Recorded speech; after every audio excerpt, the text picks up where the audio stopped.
சரி, இப்போது இதில் பல்வேறு விஷயங்களை நம்ம பேச போகிறோம். மென்ஸ் ஹெல்த் ஒரு குளோபல் சர்வே பற்றி பேச போகிறோம்.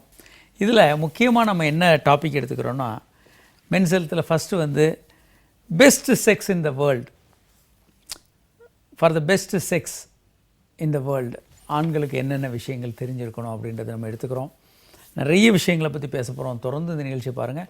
அதற்கப்புறம் உறவுகளை பற்றி, ஹெல்த்தை பற்றி நிறைய விஷயங்கள் தொடர்ந்து நம்ம பேச போகிறோம். ஆண்கள் அவசியம் தெரிஞ்சுக்கிறோம். கல்யாணம் ஆனவங்க ஆகாதவங்க எல்லோரும் தெரிந்துக்க வேண்டியது. இது பொர்னோகிராஃபி பற்றி நம்ம பேச போகிறதில்ல.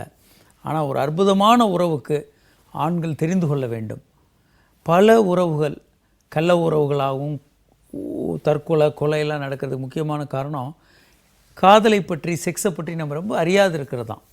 அடிப்படையான சில தேவையான விஷயங்களை நம்ம தெரிந்து கொள்ளாமல் இருந்தால் உறவுகள் வந்து ரொம்ப சுகமாக இருக்கிறதில்ல. ஒரு காலர் இருக்காங்க. ஹலோ. ஹலோ, நான் பூந்தமல்லியிலேருந்து பேசுகிறேன். உங்கள் பேர் மேடம்? வசந்தி. வசந்தி, சொல்லுங்கள். இப்போ தான் எனக்கு டெலிவரி ஆச்சு, சிசேரியன். சரிங்க. ஒரு 3 month ஆகுது. சரிங்க. என்னோட ஹஸ்பண்ட் வந்து என் கூட ஒன்றா இருக்கணும்ன்ட்டு இருக்காங்க.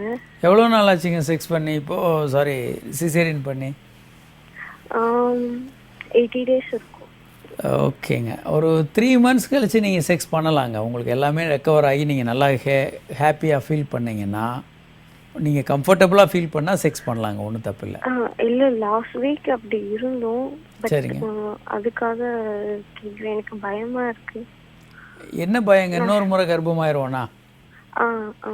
ஒரு காண்டோம் மாதிரி யூஸ் பண்ணுங்கள், அது நல்லது தான். ஏன்னா யூஸ்வலாக அடுத்த மென்சஸ் வர்றதுக்கு கொஞ்சம் நாள் ஆகும்.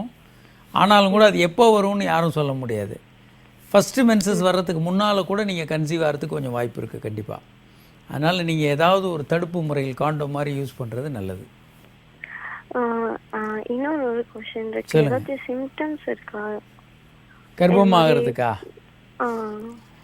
பொதுவாக ரொம்ப பெரிய அளவுக்கு சிம்டம்ஸ் தெரியாதுங்க. நீங்கள் இப்போ தான் டெலிவரி பண்ணியிருக்கீங்க, குழந்தைக்கு பால் கொடுத்துட்டு இருக்கும்போது நீங்கள் அடுத்து கன்சீவ் ஆகும்போது பெரிய மாற்றங்கள் தெரியாது உங்களுக்கு.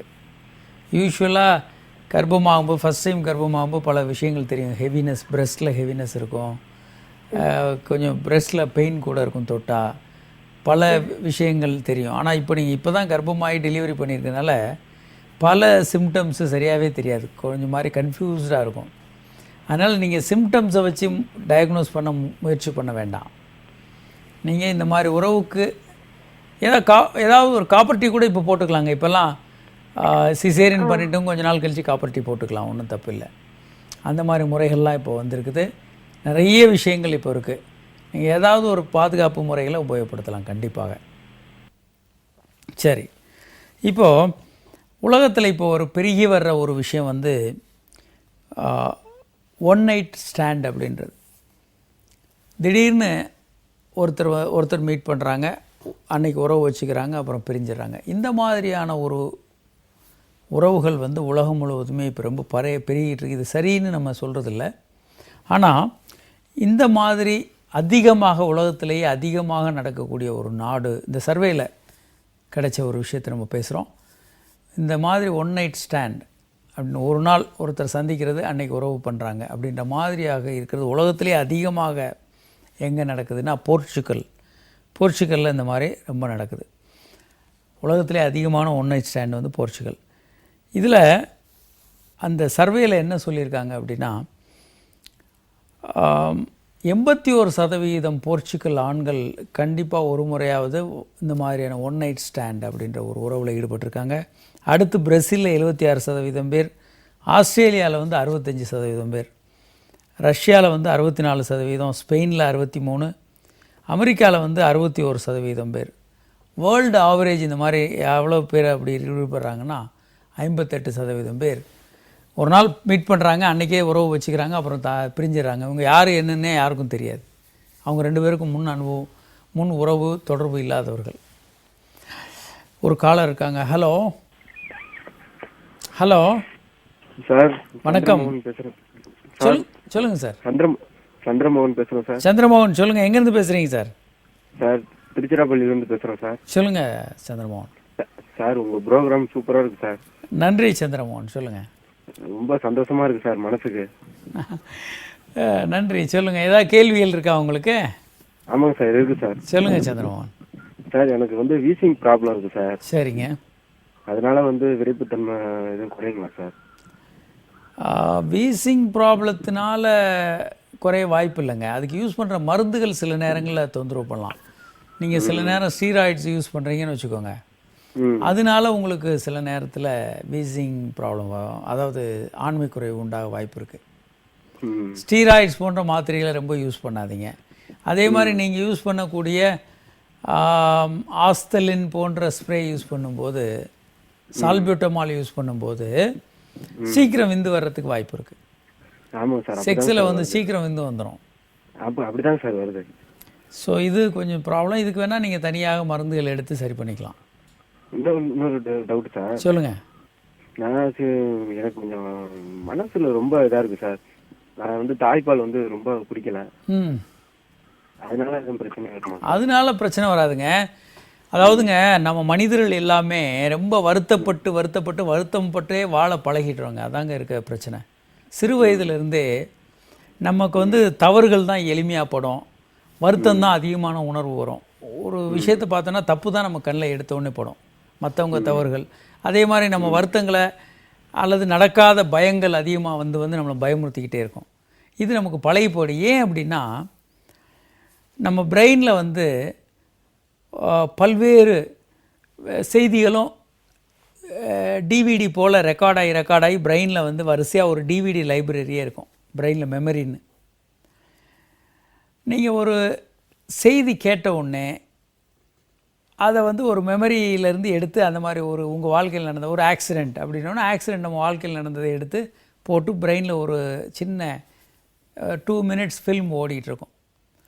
பொதுவாக இது மாதிரி நெகட்டிவ் ஈவெண்ட்ஸ் தான் நீங்கள் பத்திரிகையிலையும் டிவிலையும் பார்க்க முடியும். ஏன்னா ஒரு விஷயம் சரியாக நடந்தால் அது செய்தி இல்லை, தப்பாக நடந்தால் தான் அது செய்தி.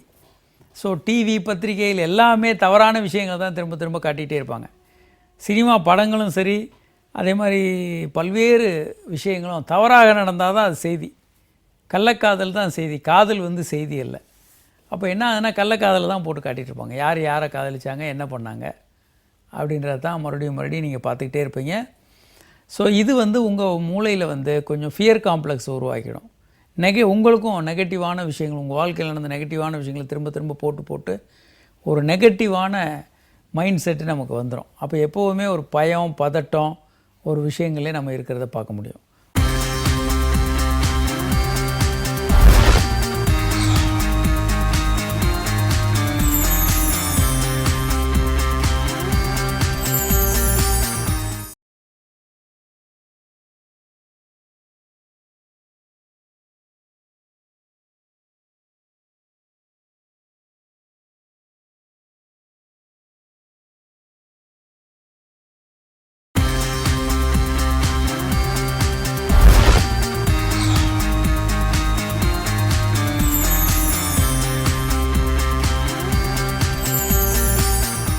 ஒரு காலர் இருக்காங்க. ஹலோ